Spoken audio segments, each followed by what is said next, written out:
Good evening. Tonight, we descend into one of history's most unforgiving civilizations, where weakness was not merely discouraged, but systematically eradicated from birth to death.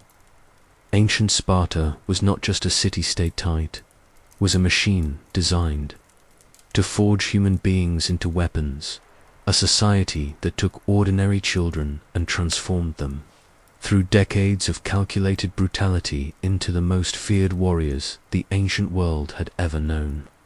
Here, compassion was weakness, comfort was corruption, and mercy was treason against the state.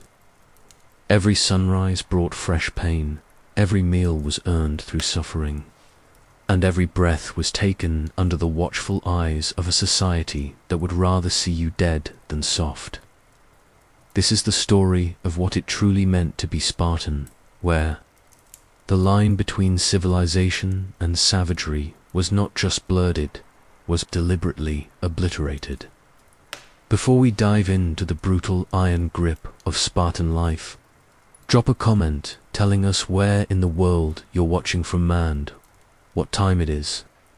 Let's see how far the Spartan spirit has spread across the globe, and whether you have what it takes to endure the next hour of pure, unfiltered historical brutality.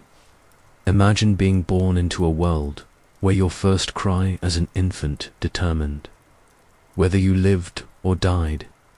In Sparta, every newborn faced what can only be described as humanity's most ruthless quality control system. The moment you drew breath, you were not welcomed with gentle lullabies or soft blankets. You were inspected like livestock by the Gerousia, the council of elders whose weathered hands had seen countless generations live and die. These were not kind grandfathers evaluating their newest grandchild. These were battle-scarred veterans whose very survival depended on ensuring that only the strongest genetics would contaminate their precious gene pool. The inspection was methodical and merciless. They examined every inch of your tiny body, searching for any sign of deformity, weakness, or imperfection. A slightly misshapen limb, a birthmark in the wrong place, or even what they perceived as insufficient muscle tone, could seal your fate before you had lived a single day. If you passed this initial screening, congratulations, you had earned the right to begin a lifetime of systematic torture, designed to forge you into something barely recognizable as human. But if you failed, if those cold, calculating eyes detected even the slightest flaw, you were carried to the apothete, a chasm in the Taygetus Mountains where unwanted infants were left to die of exposure. Your own parents would not protest, would not weep, would not even question this decision. To do so would be to admit that they valued personal sentiment over the strength of the stata. Confession that would mark them as weak and unreliable citizens themselves. This was not considered murder.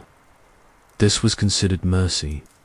Better to die quickly as an infant than to live as a burden on society, consuming resources that belonged to the strong while contributing nothing to Sparta's military might. Your death would be forgotten within hours, your existence erased as if you had never drawn breath at all. This was the first lesson every Spartan learned. Even before they could comprehend language, you exist only as long as you prove useful to the state. For those fortunate enough to survive this initial culling, childhood was not a time of play, wonder, or discovery. It was a carefully orchestrated descent into a world where pain was education, hunger was discipline, and fear was the foundation upon which character was built. From the moment you could walk, you were being evaluated, tested, and prepared for a life that would make most modern military training programs look like summer camp. Spartan children did not play with toys. They did not have bedtime stories, favorite blankets, or any of the comfort objects that most cultures consider essential for healthy development. Instead, They had training weapons, survival challenges, and the constant understanding that every day was an examination they could not afford to fail. Play itself was weaponized. Games were designed to build strength, endurance, and the killer instinct that would serve them on future battlefields by age 7. If you were a boy, your real education began with your forcible removal from your family home. This was not a gradual transition or a tearful goodbye. One day you were living with your parents, and the next day you belonged entirely to the state. You were herded together with other 7-year-old boys and marched to the Agoj barracks, where you would spend the next 13 years learning what it truly meant to be Spartan. The Agoj was not a school in any recognizable sense. It was a systematic process of psychological and physical destruction designed to rebuild human beings from the ground up according to Spartan specifications. The word itself comes from the Greek term meaning to lead or to guide, but what you were being led toward was the deliberate abandonment of everything most people consider essentially human: compassion, individual ambition, personal relationships, even basic comfort. Your first night in the Agoj was designed to break you immediately. You were given a single thin cloak that would serve as your only protection against the elements for the entire year. This cloak was intentionally inadequate, too thin for winter, too heavy for summer, never quite right for any weather condition you might encounter. You learned to sleep on beds made of reeds that you gathered yourself from the banks of the Eurotas River, using only your bare hands because tools would make the task too easy. And easy tasks did not build character. The food situation was deliberately designed to keep you in a constant state of semi-starvation. You were given just enough nutrition to prevent death, but never enough to satisfy hunger. This was not simple cruelty, though it was certainly that. It was psychological conditioning. A hungry warrior fights harder, thinks more clearly, and moves more quickly than a satisfied one. You learned to view hunger not as suffering but as sharpening, not as deprivation but as preparation for the lean times that would inevitably come during military campaigns. But here's where the system became truly diabolical. You were not just expected to endure hunger, you were expected to supplement your meager rations through theft. Stealing food was not just permitted but actively encouraged, with one crucial caveat that revealed the twisted genius of Spartan education. You could steal as much as you wanted from anyone you could manage to rob, but if you were caught in the act, you would be brutally punished, not for stealing, but for being clumsy enough to get caught. This created an impossible psychological dynamic that would define your entire worldview for the rest of your life. Success was not measured by moral behavior, but by effectiveness. Being good was irrelevant. Being competent was everything. The boy who successfully stole bread from a merchant was praised for his cunning and skill. The boy who attempted the same theft but was discovered was beaten savagely for his incompetence. The lesson was clear. The only sin was failure. These beatings were not mere slaps on the wrist or stern lectures about making better choices. They were systematic brutality designed to associate failure with genuine physical trauma. You were stripped naked and whipped with reeds until your back was a mass of bleeding welts, while your fellow students were forced to watch and learn from your mistakes. Some boys died from these punishments, which served as an even more powerful lesson to the survivors about the consequences of inadequate performance. The psychological impact of this system cannot be overstated. You learned to view other human beings not as potential friends or allies, but as obstacles to your survival and sources of the resources you needed to stay alive. Trust became a luxury you could not afford. Compassion became a weakness that would get you killed. You developed what modern psychologists would recognize as a profound antisocial personality disorder. But in Spartan society, this was not a mental illness, it was the desired outcome. Physical training began before dawn, every day with exercises that would challenge professional athletes today. You ran barefoot across rocky terrain until your feet were so calloused they could traverse sharp stones without injury. You wrestled not just with boys your own age, but with older, stronger opponents who were specifically instructed to show no mercy. You learned to fight with weapons while exhausted, hungry, and often injured from previous training sessions.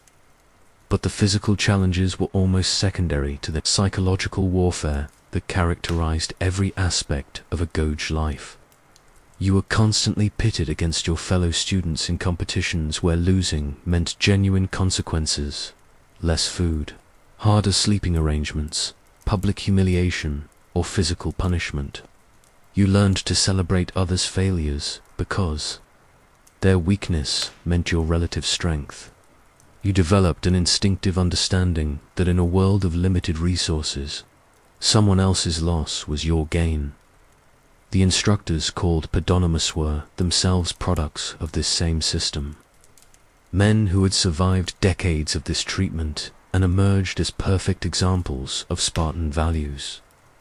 They were not teachers in any traditional sense, but rather predators whose job was to identify and eliminate any sign of weakness, softness, or individual thinking that might compromise your future effectiveness as a soldier. They watched you, constantly looking for any excuse to administer punishment, because they understood that a warrior who could not endure arbitrary suffering would collapse under the genuine pressures of battle. Sleep itself became a form of training.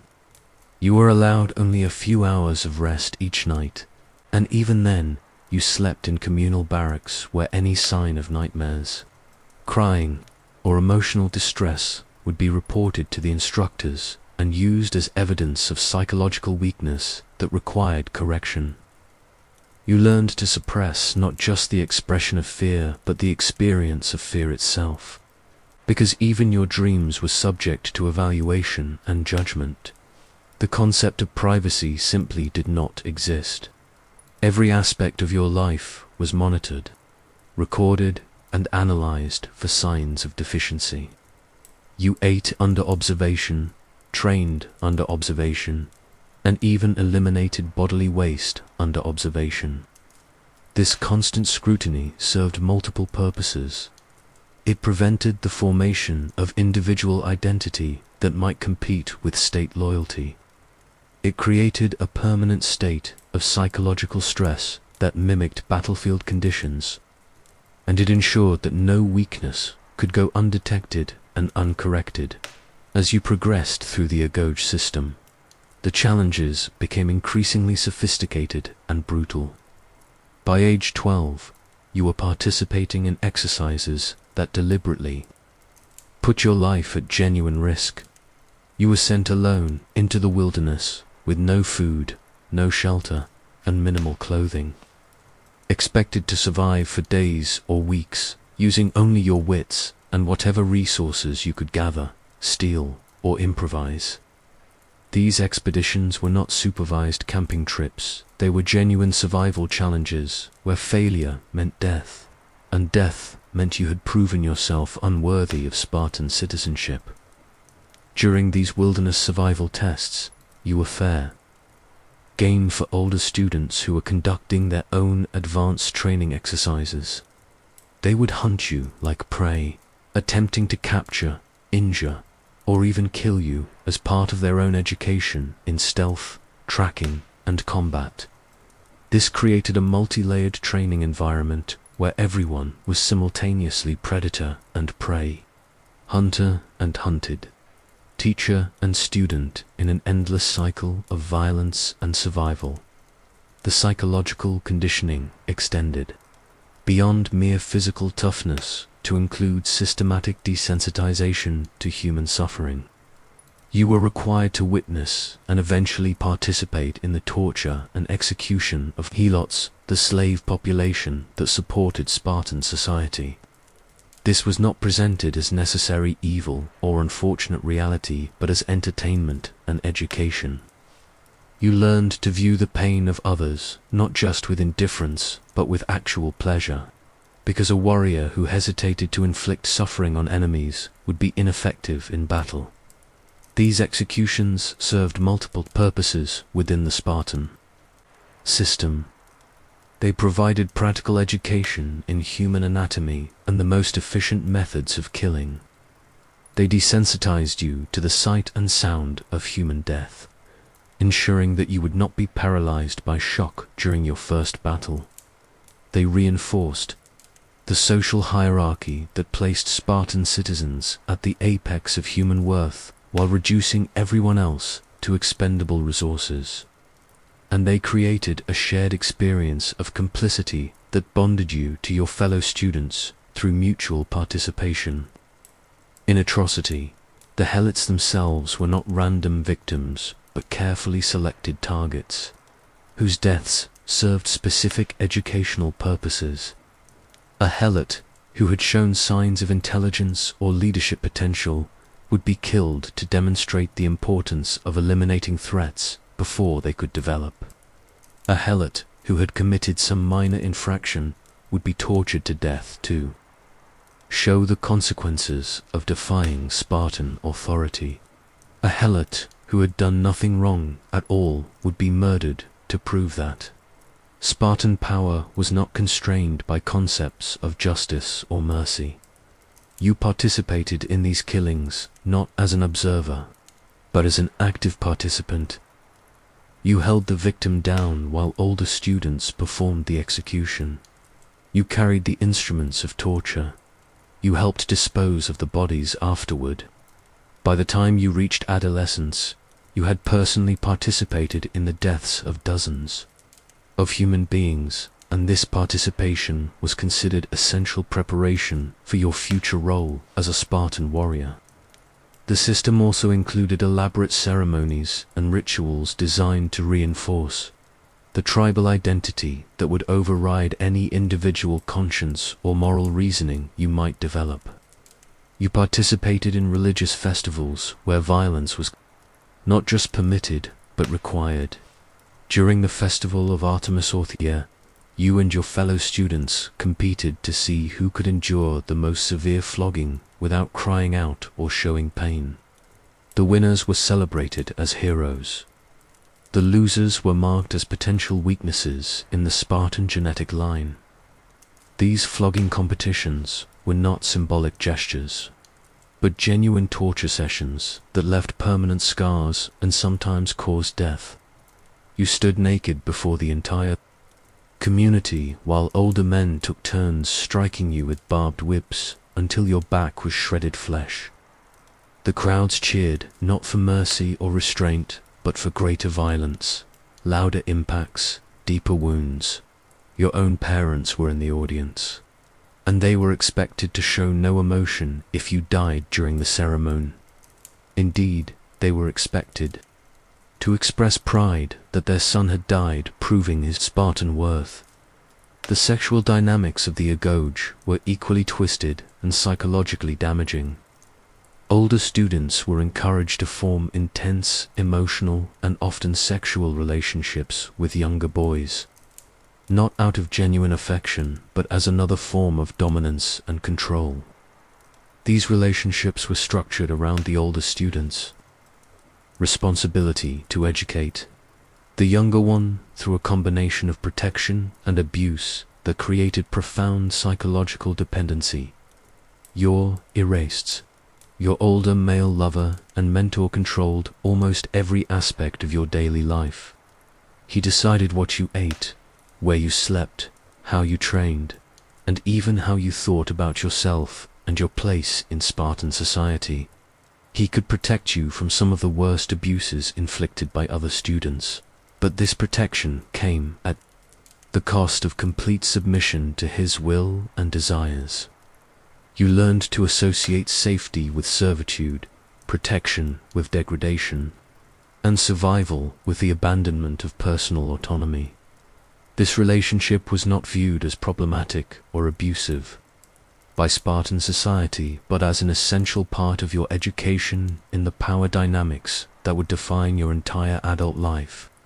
You learned that strength was the only reliable source of security, that weakness invited exploitation, and that the proper response to being victimized was not to seek justice, but to become strong enough to victimize others in turn.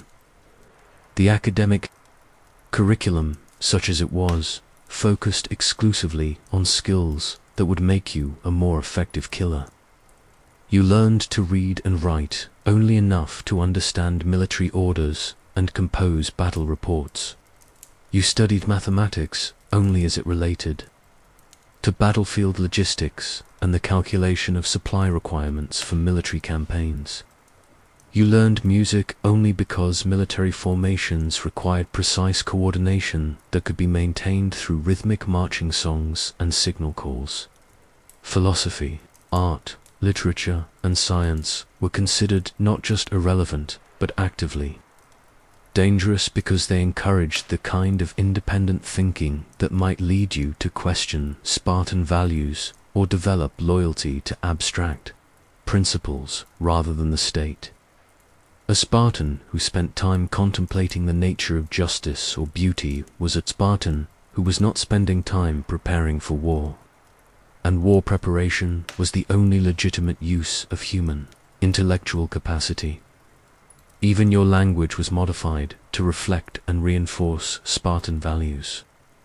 You learned to speak in short, direct sentences that conveyed information efficiently without emotional content or unnecessary elaboration. This speaking style, which we still call laconic after Laconia, the region around Sparta, was not just a cultural preference, but a systematic elimination of the linguistic tools that might allow for complex moral reasoning or emotional expression. Your vocabulary was deliberately limited to exclude words that might encourage dangerous concepts, like individual rights, personal happiness, or moral obligations that conflicted with state interests. You had no words for concepts like privacy, leisure, compassion, or mercy because these concepts were viewed as foreign. Contamination that would weaken your effectiveness as a weapon in service of the state. The physical environment of the ego was designed to reinforce these lessons through constant discomfort and deprivation. The barracks were intentionally overcrowded, poorly ventilated, and maintained at temperatures that fluctuated between uncomfortably hot and dangerously cold. You slept on hard surfaces that ensured you never experienced deep, restful sleep. You washed in cold water regardless of weather conditions. You ate food that was deliberately prepared to be not because ingredients were scarce, but because enjoying your meals might lead to softness and self-indulgence. Every aspect of your physical existence was calculated to maintain a baseline level of misery that would make battlefield conditions seem relatively comfortable by comparison. A soldier who had never experienced genuine comfort would not be demoralized by the hardships of military campaigns. A warrior who had learned to function effectively while hungry, tired, cold, and in pain would have significant advantages over enemies who were accustomed to better living conditions. The social dynamics within the gorge created additional layers of psychological pressure that prevented the formation of genuine friendships or emotional bonds that might compete with loyalty to the state. You were constantly competing with your fellow students for limited resources, recognition, and advancement opportunities. Today's ally might be tomorrow's rival, depending on how the monstrous decided to structure the day's challenges. You learned to present a facade of camaraderie while maintaining constant vigilance against betrayal or sabotage from the very people you depended on for survival. Trust became a tactical decision rather than an emotional response. You might work closely with another student during a training exercise, while simultaneously planning how to exploit his weaknesses if the situation changed, and you found yourselves in competition rather than cooperation.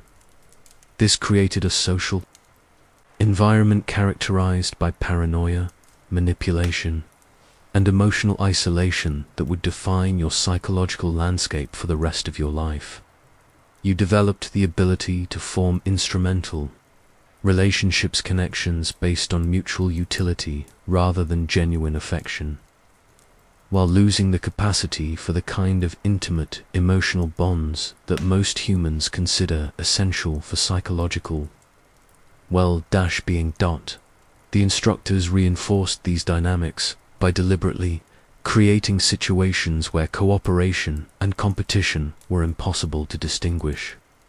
You might be assigned to work as a team to complete some challenge, only to discover that the real test was your willingness to sacrifice your teammates' success for your own advancement.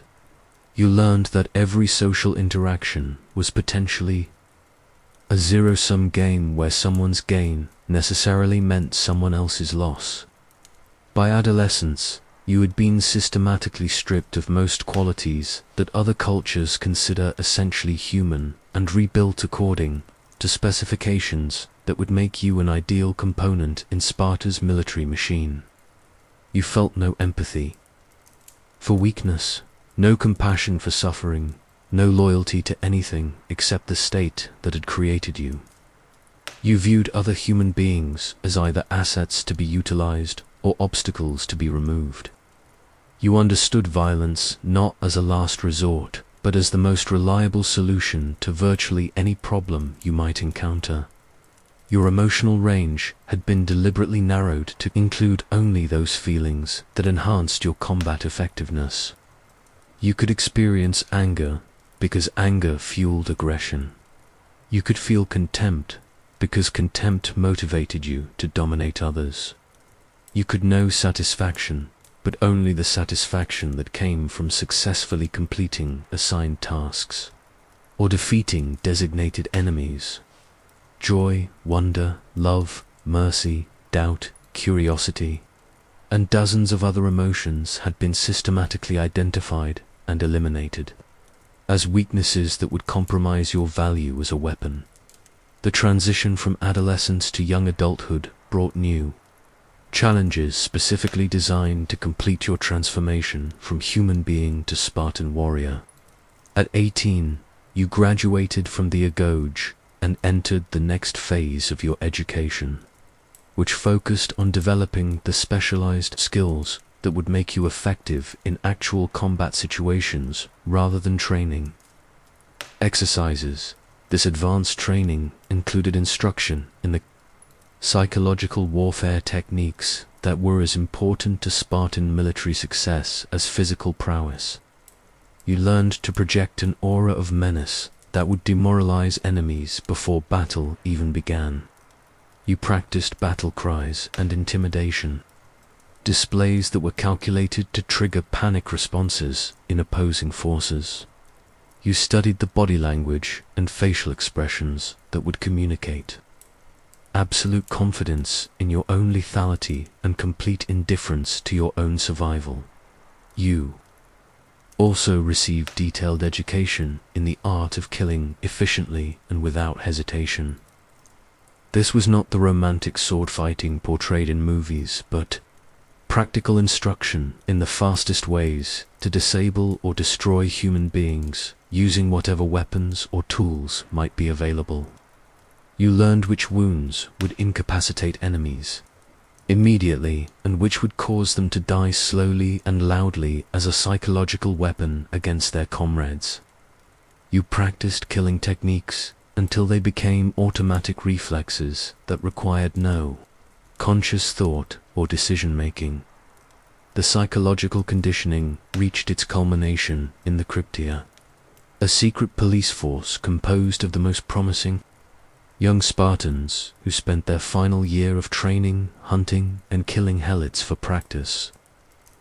This was not law enforcement or crowd control, but systematic murder, designed to thin the slave population while providing practical experience in taking human life.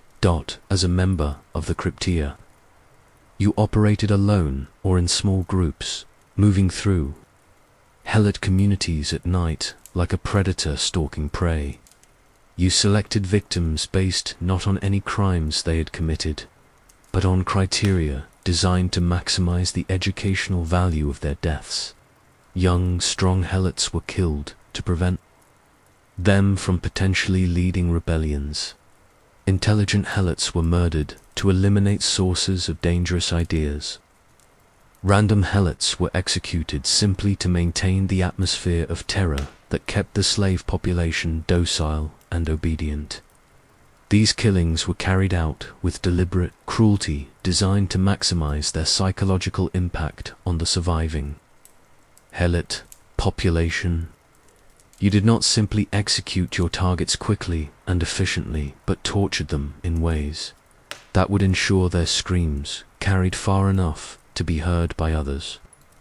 You left their mutilated bodies in prominent locations where they would serve as warnings about the consequences of any behavior that might be interpreted as defiance or resistance. This experience completed your psychological transformation by providing absolute proof that you were no longer constrained by the moral inhibitions that limited ordinary human beings.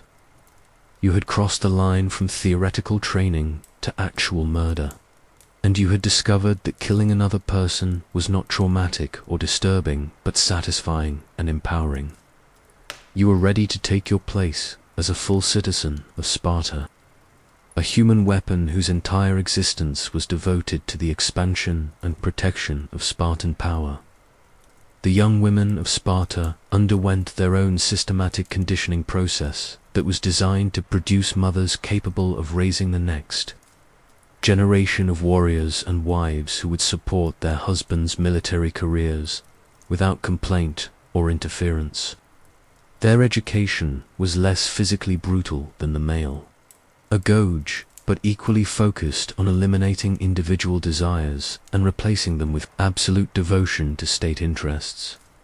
Spartan girls were subjected to intense physical training that was unusual for women in the ancient world, but essential for their role in producing physically superior children. They ran, wrestled, threw discuses and javelins, and engaged in other athletic activities while wearing minimal clothing that would have been considered scandalous in other Greek cities. This was not about promoting women's rights or gender equality, but about ensuring that Spartan women would be strong enough to bear healthy children and disciplined enough to raise those children according to Spartan values. The girls also received education in household management, but this was not the domestic arts taught to women in other cultures. Spartan women learned to manage helot labor forces, oversee agricultural production, and maintain family property while their husbands were away on military campaigns. They were trained to be efficient administrators of human and material resources. Rather than nurturing homemakers, most importantly, they were psychologically conditioned to value their children's service to the state above their own maternal instincts. A Spartan mother was expected to feel pride, not grief, when informed that her son had died in battle. She was supposed to express shame, not sympathy, if her son returned home defeated or wounded. The famous maternal advice to return with your shield or on it was not hyperbole, but a literal expression of the values that Spartan women were trained to embrace. This conditioning was tested through rituals and ceremonies that forced young women to demonstrate their commitment to Spartan values over natural human emotions. They participated in religious festivals where they were required to remain stoic while watching graphic depictions of violence and death. They were present during the selection process for newborn infants, learning to view the disposal of defective babies as necessary maintenance of genetic quality rather than infanticide.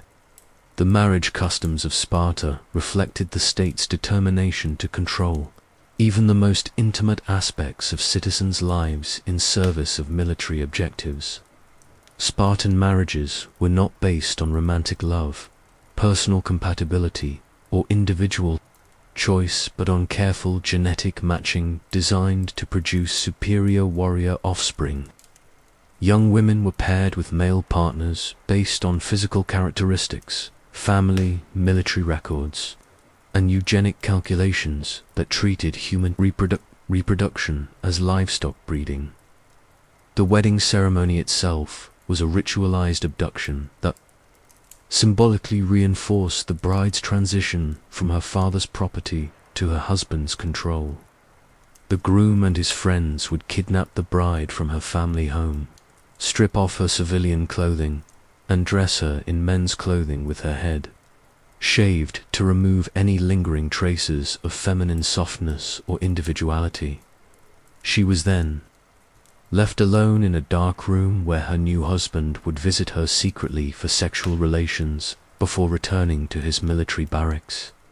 This arrangement continued for years, with the couple meeting only for clandestine sexual encounters while maintaining separate living arrangements and social identities. The husband remained primarily loyal to his military unit and fellow soldiers, while the wife focused on managing household affairs and producing children. Personal intimacy, emotional bonding, and romantic relationships were viewed as dangerous distractions that might interfere with their primary obligations to the state. Even sexual relations were regulated according to state interests rather than personal desires. Couples were encouraged to engage in intercourse only when the woman was most likely to conceive, and only in ways that were believed to produce the strongest possible offspring. There were official guidelines about optimal timing, positioning, and even mental attitudes that were supposed to influence the genetic quality of resulting children. Pregnancy and childbirth were treated as military operations, where the mother's role was to deliver a healthy recruit for the Spartan army, rather than to experience the joy of bringing new life into the world. Pregnant women continued their physical training right up until labor, believing that maternal strength would translate into stronger children. They were discouraged from developing emotional attachments to their unborn children because such feelings might interfere with their willingness to surrender. Defective infants for disposal or healthy children for state education. The moment of birth brought immediate separation between mother and child as the newborn was taken for official inspection and evaluation. If the child passed the initial screening, it would be returned to the mother for a brief period of nursing and basic care. But even this interaction was carefully monitored to prevent the development of emotional bonds that might conflict with the child's future loyalty to the state. Spartan women were trained to view their children as temporary guests in their homes rather than permanent family members. They knew that sons would be taken away at age 7 for a Goj training, and that daughters would eventually be married off to strengthen military alliances or improve genetic breeding programs. The smart emotional strategy was to maintain sufficient distance to avoid the psychological trauma that would result from inevitable separation. This systematic suppression of maternal instincts created women who were capable of functioning effectively within Sparta's militarized social structure, but who had lost much of what other cultures considered essentially feminine or human.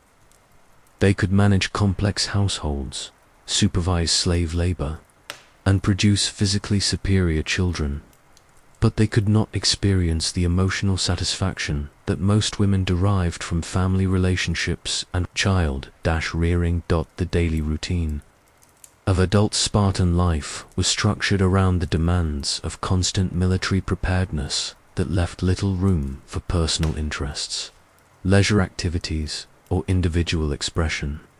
Every citizen understood that they existed primarily as components in a military machine that required their complete dedication and absolute obedience to function effectively.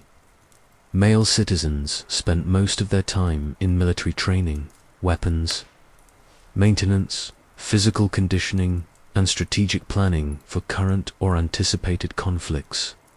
Even during periods of relative peace, they were required to maintain the same rigorous schedule of activities that would keep them prepared for immediate deployment to active combat zones. They ate their meals in communal dining halls, called secessia, where conversation was limited to military topics and where any display of personal preferences, emotional reactions, or individual opinions was viewed as evidence of dangerous self-indulgence. The food itself was deliberately simple and unpalatable. The famous black broth that was considered barely edible even by ancient standards, because warriors, who developed refined tastes, might be distracted by culinary desires during military campaigns. These communal meals served multiple purposes beyond simple nutrition. They reinforced social hierarchy and group solidarity while preventing the development of private family relationships that might compete with loyalty to the state. They provided opportunities for officers to observe and evaluate each citizen's commitment to Spartan values, and they maintained the institutionalized discomfort that kept everyone psychologically prepared for the hardships of military life. The conversation at these meals was characterized by the laconic speaking style that eliminated unnecessary words, emotional expression, and complex ideas that might encourage dangerous independent thinking. Citizens shared information about training activities, reported on the behavior of helots under their supervision, and discussed tactical problems related to current military operations.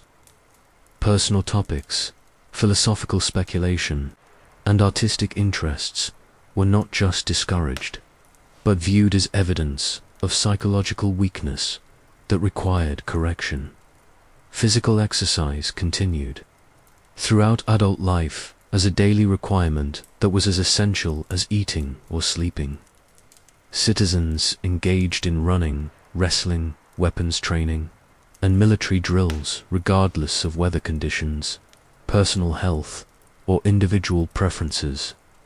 Age and physical limitations were not accepted as excuses for reduced participation. They were viewed as challenges to be overcome through greater determination and harder work. This relentless physical conditioning served both practical and psychological purposes.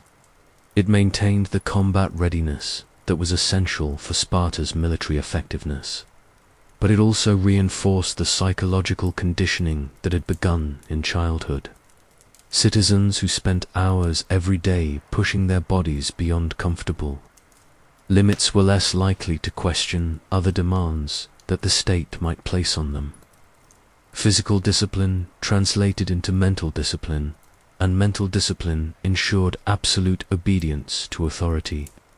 The economic structure of Spartan society was designed to support this militaristic lifestyle by freeing citizens from the need to engage in productive labor that might interfere with their military training and readiness.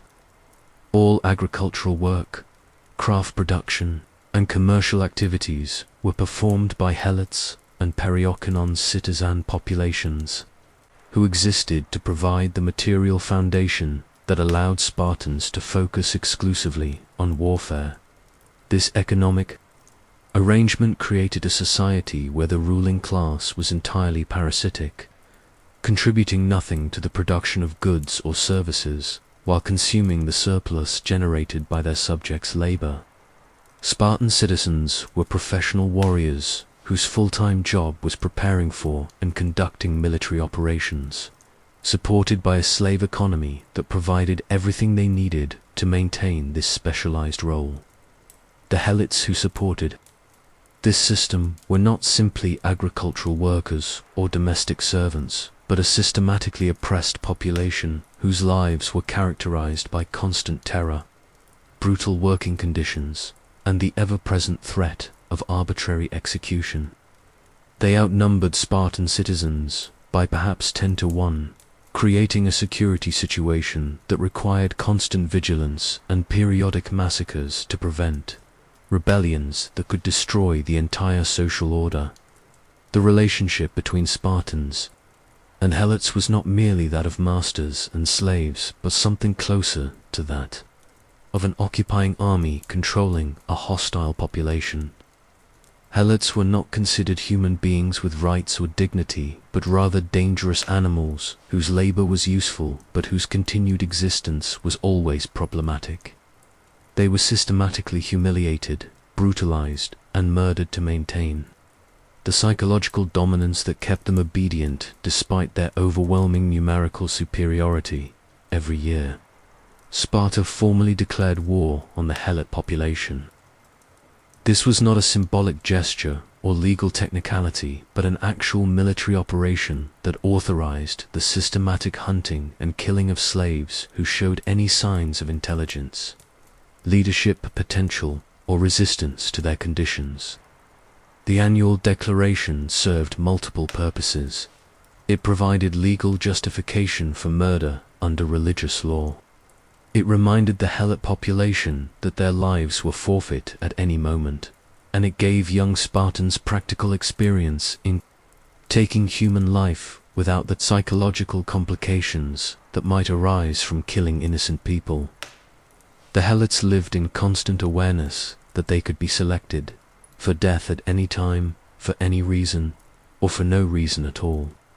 A Helot who worked too hard might be killed for showing dangerous ambition. A Helot who didn't work hard enough might be executed for laziness. A Helot who remained perfectly obedient and productive might be murdered simply to demonstrate Spartan power and keep the others terrified. There was no behavior, no attitude, no level of compliance that could guarantee safety. Because safety was not the point, terror was the point. The daily humiliations inflicted on Helots were designed to reinforce their subhuman status while providing entertainment and psychological conditioning for their Spartan masters. Helots were forced to wear distinctive clothing that marked them as property rather than people. They were required to get drunk during public festivals and perform degrading acts that would demonstrate to Spartan children the consequences of weakness and moral failure. They were beaten for minor infractions, major infractions, and no infractions at all, because the beatings themselves were more important than any justification for them. Young Spartan children were encouraged to participate in this systematic abuse as part of their education in the proper relationship between the strong and the weak. They learned to view Helot's suffering not with empathy or concern, but with satisfaction and amusement. A Spartan child who showed compassion for a beaten Helot would be punished more severely than the Helot had been, because compassion was a more dangerous flaw than any crime a slave could commit. The economic productivity that supported Spartan military power was extracted from the Helots through methods that can only be described as systematic torture. They worked from dawn to dusk in the fields and workshops, producing the agricultural surplus and manufactured goods that freed Spartan citizens from the need to engage in any productive labor. They received minimal nutrition, inadequate shelter, and no medical care beyond what was necessary to keep them functioning as work animals. The Helots' living conditions were deliberately maintained at a level that ensured constant suffering, without reducing their productivity below acceptable levels. They lived in overcrowded hovels that provided no privacy, comfort, or protection from the elements. They ate the scraps and waste products that Spartans considered unfit for human consumption. They wore rags that barely covered their bodies and provided no warmth during the harsh mountain winters that characterized the Laconian climate. Medical care for Helots was based entirely on economic calculations rather than humanitarian concerns. A Helot who became too sick or injured to work effectively would be killed and replaced rather than treated and healed. Helot children who showed signs of physical weakness or mental deficiency were disposed of immediately. Not because they posed any threat, but because feeding unproductive mouths was considered wasteful of resources that belonged to their Spartan masters. The reproductive lives of Helots were controlled as carefully as any other aspect of their existence. Helot women were bred like livestock, according to criteria designed to produce the strongest possible workers for the next generation. They had no choice in sexual partners, no control over the timing or frequency of pregnancies, and no say in the fate of their children. Helot men were castrated or killed if they showed signs of forming emotional attachments to women or children that might motivate resistance or rebellion. Helot families were deliberately broken up to prevent the formation of emotional bonds that might provide psychological support or motivation for collective action against their oppressors. Children were separated from parents as soon as they were old enough to work independently. Spouses were assigned to different work details that prevented regular contact. Extended family relationships were monitored and disrupted whenever they seemed to be developing into sources of mutual support or shared identity. The psychological impact of this systematic dehumanization on the Helot population was exactly what Spartan policy was designed to achieve. Helots learned to view themselves as worthless creatures who deserved whatever treatment they received. They internalized the Spartan assessment of their value and stopped thinking of themselves as human beings with rights, dignity, or legitimate claims to decent treatment. They became psychologically as well as physically enslaved, unable to imagine alternatives to their current condition or to conceive of resistance as anything other than suicide. This internalized oppression was reinforced through religious and cultural practices that portrayed Helot's suffering as divinely ordained and morally justified. Helots were taught that their enslavement was punishment for ancestral crimes, that their suffering was necessary for the greater good of Spartan society, and that their only hope for improving their condition was through absolute obedience and acceptance of their fate. They were encouraged to inform on each other, to compete for small privileges through displays of loyalty to their masters, and to view other Helots as obstacles to their individual survival rather than as potential allies in collective resistance.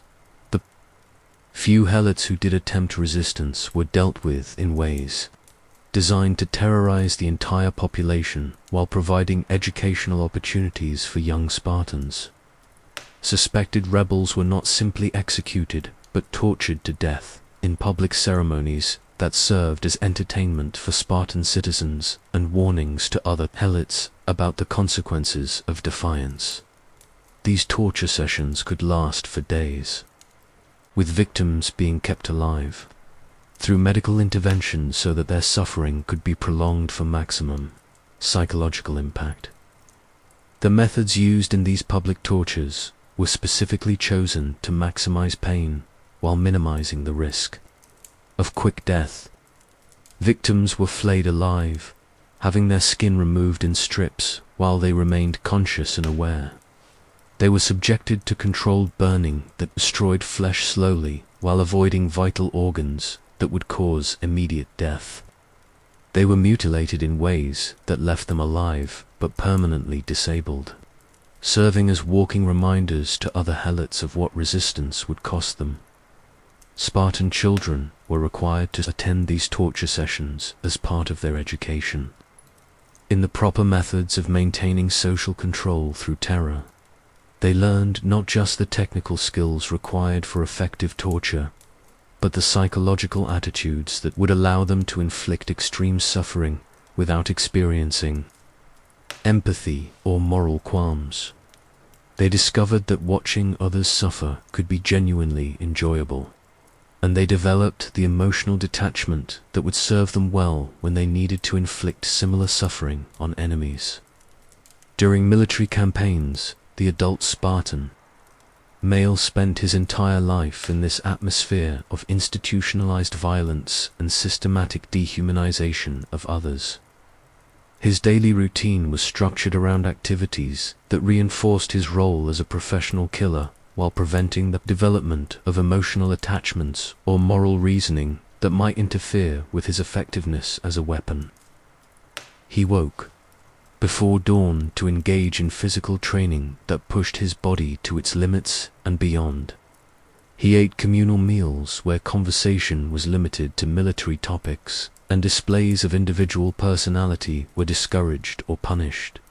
His relationships with other Spartan men were characterized by the same competitive dynamics that had defined his childhood in the Aguj. He could trust his fellow citizens to fight beside him against external enemies, but he could never trust them completely because he knew they had been conditioned by the same system that had shaped him up. The system that rewarded success and punished failure without regard for personal relationships or individual loyalty. Every other Spartan was simultaneously an ally and a potential rival, someone who might support him today and betray him tomorrow, depending on how circumstances changed. The Spartan male's relationship with his wife was similarly instrumental, rather than emotional. She was a breeding partner whose purpose was to produce future warriors, a household manager whose job was to oversee helot labor, and a fellow citizen whose primary loyalty was to the state rather than to him personally. They might develop a working partnership based on mutual respect for each other's competence in their assigned roles, but they were not expected to experience romantic love, emotional intimacy, or the kind of personal bonding that other cultures considered essential to successful marriage. Sexual relations between Spartan spouses were regulated by state interests, rather than personal desires or emotional needs. The timing, frequency, and methods of intercourse were determined by calculations about optimal reproductive outcomes rather than by mutual attraction or individual preferences. Couples who failed to produce children within a reasonable time frame faced social pressure and potential legal consequences that could include forced divorce and reassignment to more suitable partners. The children produced by these carefully managed unions were never fully the property of their biological parents, but always belonged primarily to the state that would determine their fate.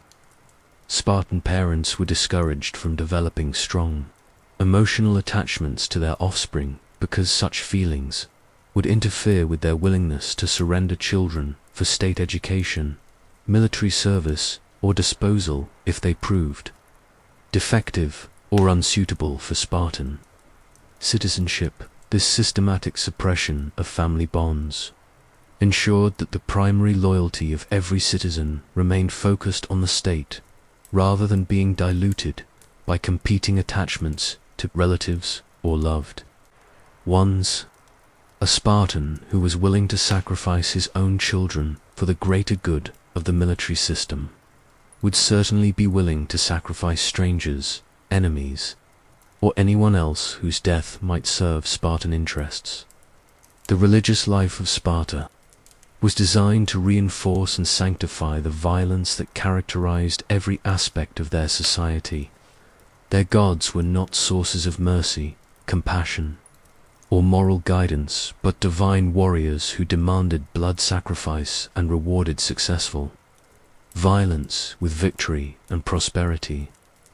Religious festivals featured competitive brutality, where citizens demonstrated their devotion through their willingness to inflict and endure extreme physical pain. The temple rituals included animal sacrifices that were conducted with deliberate cruelty designed to maximize the suffering of the victims while providing psychological conditioning for the worshippers. Young Spartans learned to view the screams and struggles of dying animals not as distressing evidence of pain, but as pleasing sounds that indicated proper religious observance. They discovered that killing could be a sacred act that brought them closer to their gods rather than a regrettable necessity that required moral justification. Human sacrifice, while not officially acknowledged, was practiced through the systematic killing of helots during religious ceremonies that were presented as executions of criminals or elimination of threats to public safety. These deaths served the same psychological and spiritual functions as animal sacrifice, while providing practical benefits through the elimination of potentially dangerous slaves and the terrorization of the surviving helot population. The Spartan calendar was structured around military campaigns and training exercises that kept the entire population in a constant state of war readiness. Even during periods when they were not actively fighting external enemies, Spartans conducted elaborate mock battles, survival exercises, and strategic planning sessions that maintained their psychological focus on violence as the ultimate solution to any problem they might encounter. These military exercises were not merely practice sessions, but genuine competitions where failure could result in demotion, social disgrace, or even death. Citizens who performed poorly during training were subjected to the same kind of brutal punishment that had characterized their childhood education, ensuring that the fear of inadequacy remained a powerful motivating force throughout their adult lives. The equipment and weapons used in these exercises were designed to cause real injury and occasionally death, because Spartans believed that training with safe, non-lethal substitutes would not provide adequate preparation for actual combat conditions. Soldiers who died during training exercises were honored as heroes who had demonstrated their commitment to excellence, while those who survived with injuries were expected to continue participating despite their wounds. The psychological conditioning that had begun in childhood was continuously reinforced through these adult training programs that prevented citizens from developing the kind of psychological distance from violence that might allow moral qualms or emotional attachments to interfere with their effectiveness as killers. They remained perpetually immersed in a world where violence was not just acceptable but essential, where mercy was weakness, and where the ability to inflict suffering on others was the highest measure of personal worth. The Spartan approach to warfare itself reflected this psychological conditioning in tactics and strategies that prioritized psychological impact over purely military objectives. They fought not just to defeat enemies but to terrorize them, using methods calculated to break enemy morale and create lasting fear that would deter future resistance. Spartan armies were known for their willingness to massacre prisoners, torture captives, and desecrate the bodies of fallen enemies in ways that would maximize the psychological trauma experienced by survivors. The famous Spartan practice of fighting to the death rather than retreating or surrendering was not based on romantic notions of honor or courage, but on practical calculations about the psychological impact of absolute commitment to violence. Enemies who knew that Spartans would never surrender or show mercy were more likely to break and run before battle was joined, giving the Spartans strategic advantages that more than compensated for their numerical disadvantages in most conflicts. The Battle of Thermopylae, where 300 Spartans died fighting the Persian army, was celebrated not because it achieved any meaningful military objective, but because it demonstrated the psychological conditioning that made Spartans different from ordinary human beings. They had been so thoroughly programmed to prioritize state interests over individual survival that they could face certain death without hesitation, fear, or regret. This psychological programming was the real secret of Spartan military success.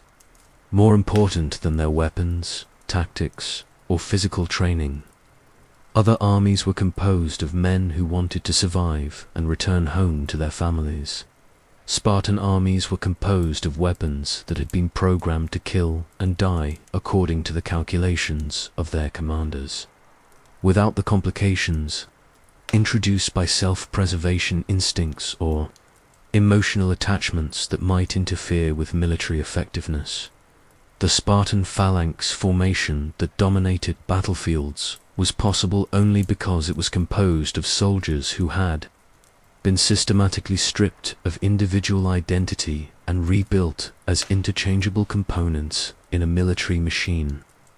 Each soldier trusted the men beside him not because of personal relationships or emotional bonds, but because he knew they had been subjected to the same conditioning process that had eliminated their capacity for cowardice, betrayal, or independent decision-making. The famous Spartan shields, which were larger and heavier than those used by other Greek armies, symbolized this psychological conditioning. A Spartan could not run away while carrying his shield, and he could not drop it without abandoning his place in the formation and exposing his comrades to enemy attack. The shield made individual cowardice impossible while ensuring that every soldier's survival depended on the collective success of the entire unit.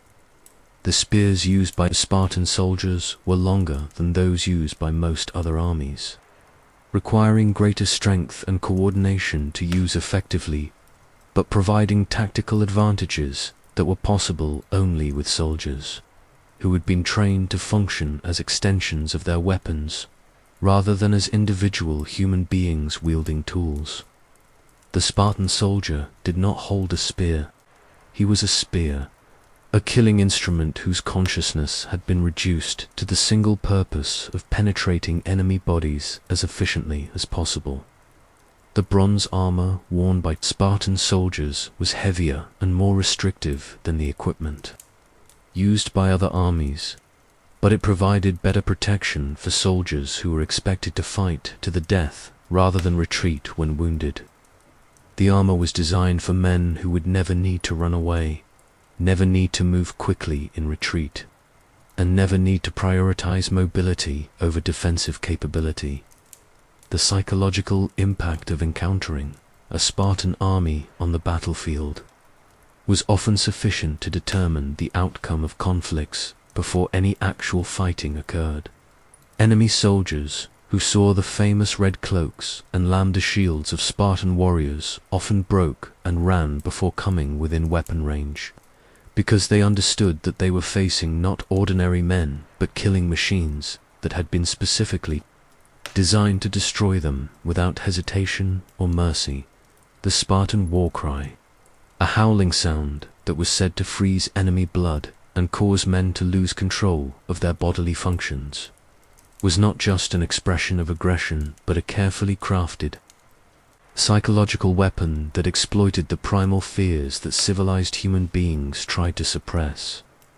The sound was designed to trigger the same panic response that prey animals experienced when confronted by predators, reducing enemy soldiers to terrified creatures whose only instinct was to flee from danger. The aftermath of Spartan victories was characterized by systematic atrocities that served both practical and psychological purposes. Prisoners were not simply killed, but tortured to death in ways that would terrorize any survivors, who might spread word of Spartan brutality to other potential enemies. Enemy cities were not merely conquered, but systematically depopulated, with civilians being sold into slavery or executed to prevent future resistance and to demonstrate the consequences of opposing Spartan power. The economic benefits of these conquests flowed back to Sparta in the form of additional helot labor and tribute payments that supported the continued expansion of the military system. Victory in war provided the resources necessary to maintain the lifestyle that kept Spartan citizens focused on military preparation, creating a cycle where successful violence generated the wealth necessary to support more violence. The Spartan approach to diplomacy reflected the same psychological conditioning that characterized their approach to warfare. They negotiated not as equals seeking mutually beneficial agreements, but as predators deciding whether to kill or temporarily spare potential victims. Their famous laconic responses to diplomatic overtures were designed to demonstrate their contempt for weakness and their absolute confidence in their ability to impose their will through violence if necessary. The political structure of Sparta was designed to prevent the development of individual ambition or competing power centers that might interfere with the unified focus on military objectives that was essential to their system's survival. The dual kingship divided executive authority between two men, who were expected to compete with each other for influence while remaining subordinate to the collective authority of the Gerousia and the ephors, who represented the citizen body as a whole. This system ensured that no individual could accumulate enough personal power to challenge the military values that defined Spartan society, or to redirect resources toward non-military objectives that might weaken their ability to maintain control over the Helot population and defend against external enemies. Every political decision was evaluated according to its impact on military effectiveness rather than its consequences for individual citizens or abstract principles of justice. The ephors, who served as executive officers responsible for day-to-day administration of Spartan society, were themselves products of the same conditioning system that had shaped every other citizen. They exercised their authority not as representatives of competing political interests, but as enforcers of the military discipline that maintains social order. Their power was essentially that of military officers commanding a population of soldiers rather than civilian administrators serving the needs of ordinary citizens. The legal system of Sparta was designed to reinforce the psychological conditioning that made their military system possible rather than to provide justice in any recognizable sense. Laws were not written down because written laws might be interpreted in ways that conflicted with immediate military necessities, or the psychological conditioning that kept citizens focused on their roles as weapons in service of the state. Justice was determined not by abstract principles or consistent application of rules, but by the needs of the military system at any given moment. A citizen who committed some infraction during peacetime might be punished differently than one who committed the same act during wartime, because the psychological impact of the punishment was more important than consistency or fairness in the application of legal principles. The punishment for crimes against the state was always death, but the method of execution was chosen to maximize its impact on other citizens who might be tempted to similar infractions. A citizen who showed signs of disloyalty might be killed quickly and quietly if his death was intended to serve as a warning to specific individuals. Or he might be tortured to death in public if his execution was intended to reinforce general discipline throughout the population.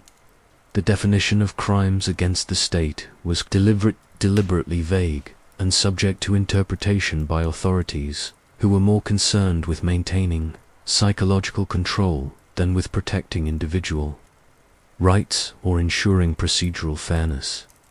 Any behavior that might be interpreted as weakness, self-indulgence, or insufficient commitment to military values could be treated as criminal depending on the political and military circumstances at the time.